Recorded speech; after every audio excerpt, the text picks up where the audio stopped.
तर तिकडे रायगड महायुतीमध्ये जोरदार रस्सीखेच सुरू आहे। विधान परिषद उमेदवारीवरून शिवसेना आणि राष्ट्रवादीत चढाओढ आहे।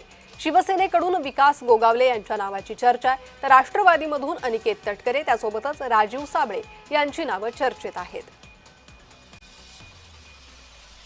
परवा मी तटकरे साहेब, सुनील तटकरे साहेब आमच्या पक्षाचे अध्यक्ष, त्यांची परवा जाऊन मुंबई येथे भेट घेतलेली आहे।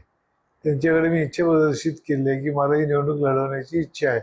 त्यांना ही पूर्वकल्पनाही होती त्याची, आणि मग त्यानंतर मी जाऊन पक्ष अध्यक्ष आमच्या देशीय अध्यक्ष सुनेत्रा वहिनी पवार यांची भेट घेतलेली आहे। नंतर पार्थ पवार यांची भेट घेतलेली आहे, ते जनरल सेक्रेटरी पक्ष, सगळ्यांकडे मी इच्छा व्यक्त केलेली आहे। अर्थातच या ठिकाणी विकास गोगावलेच्या नावाला फार मोठ्या प्रमाणात मोठी मागणी आहे। विकास गोगावले तरुण आहेत, हुशार आहेत, अभ्यासू आहेत आणि ते लोकांना तिन्ही जिल्ह्यातील लोकांना न्याय देऊ शकतील आणि शिवसेनेला न्याय देऊ शकतील।